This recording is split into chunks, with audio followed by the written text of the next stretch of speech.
Indiki maaliif seeruu didde garuu ati onneen qabdu gootitti ta'e namni siin jettee ijoolleen shamarran arteetii faarsaa turtee miiree. Inneetumaan dhiifne waa meeqa obsaa jiru. Waggaa 10 kan.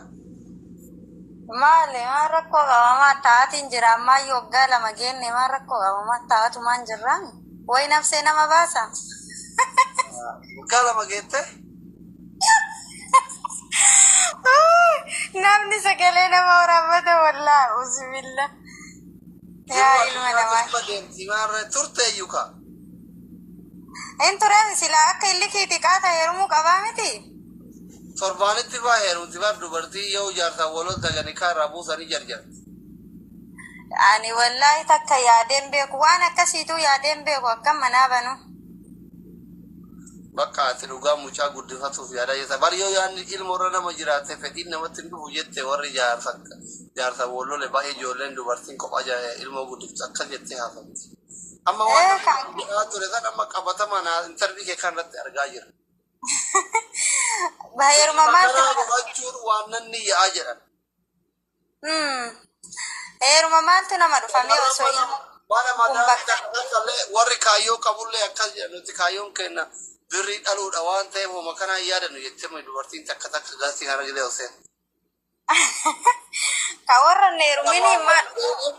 Waan waliin beekneef amma kee kunna amansiisaa jira haasaa duraan shamarri warri kaayyoo qabu minaamini kunnatti haa ta'u kee kana wal bira qabu na amansiisa. Si amansiise?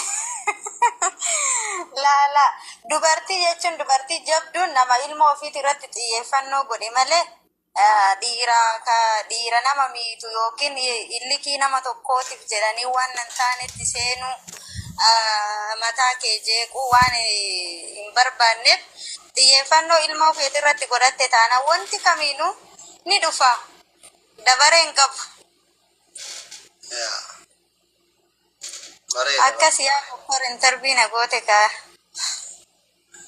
Bareeda ka aktivistii akka keessee nama hordoftoota baay'ee qabu kana nuti tokko uummataaf dhiyeessu maaliif kana keessa amma warra waa baratu jira amma dubartii halkan tokko kophaa buluu hin jaalanne jira bulchaa akkam amma dubartiin gariin ta halkanuma sokkite tan fa'aa dhayattu jira beeyta barumsa asirraa fudhataniif dhugaa maadha firoo waa meeqa argaa oolla halkanuma jaarsa walloltee sokkitee halkanuma sammaa kophaa bula gubuu qaba garaa isaa gubuu qaba jettee ta sadeqattu jira ta jaarsa walloltee guyyaa lammata waliitee torbaanitti fa'aa heerumtu jira irraa du'eetu akka taasiyaan guyyaa sadiitti addaan galta hin heerumtu jira beema namni kun imma asitti imma argaatuma jirraa waa meeqa argina ani illikiif jedhee guyyaa takka yaadee akkana ta'a jedhee yaadeen beeku an akkam rabbina jalaa jiru waan akkasii. Maaliif seeruu didde garuu ati onneen qabdu gootitti ta'e namni siin jettee ijoolleen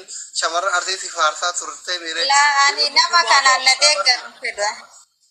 Nama wanta hin taanetti seenii illikii dadeemi heerumu innu fuudhee innu akkas ta'e jedhu sanitti hin fudhadhu waan akkasiititti nama amshir jabaadhu ilmoo kee guddifadhu naan jedhu san fudhadha malee. Heerumi maal godhamee maal faayidaa naa qabame waan masa hin agarre bir faayidaa isaa yookii kasii ta'utti seentaa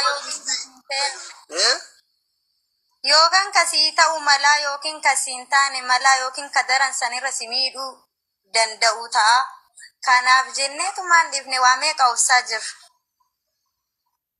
Guyyaa nagaa fayyaa ijoollee arabaa nama sadii wajjiniin manaa baanee daqiiqaa 30 tunguutiin namni tokko nu keessaa duute jarri kan mammadaanii ciccitanii dhumanii lubbuu keessa jiran yaan nagaan manatti deebi'ee gale lubbuu rabbiin kaa'e rabbiin malee namni fuuchuu danda'u hin jiru.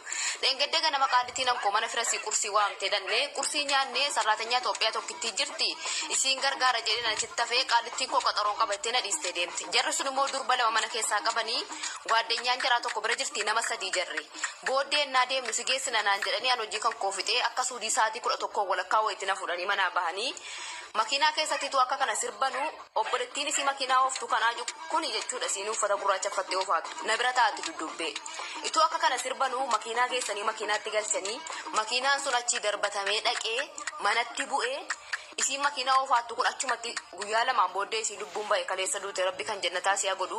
Gaaddeenyaan immoo isin bira teessu kuni wallahi laazim isii taatee noo biraa taatee isin nama harkaa bada jechuudha. Dudduubban immoo obboleettiin siinisii oofaattu kan na bira jirtu.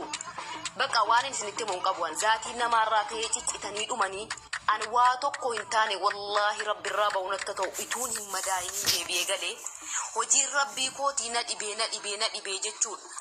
Wallahi amanuu dhuman dadhabe jechuudha. Adda arga darbe wanti kun guyyaa shammoo jaaffaa keessa jira.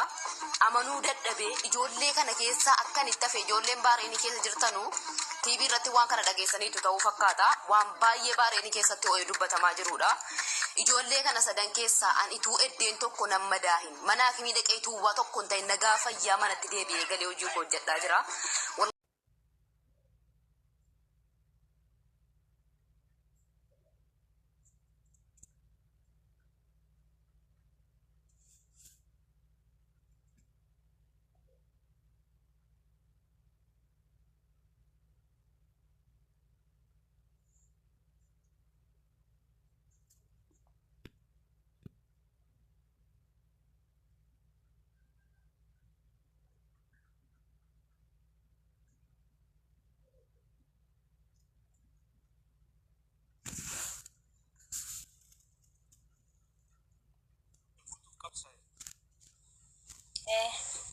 mirga saboota biraa namoota si jaalataniitti illee qabdu.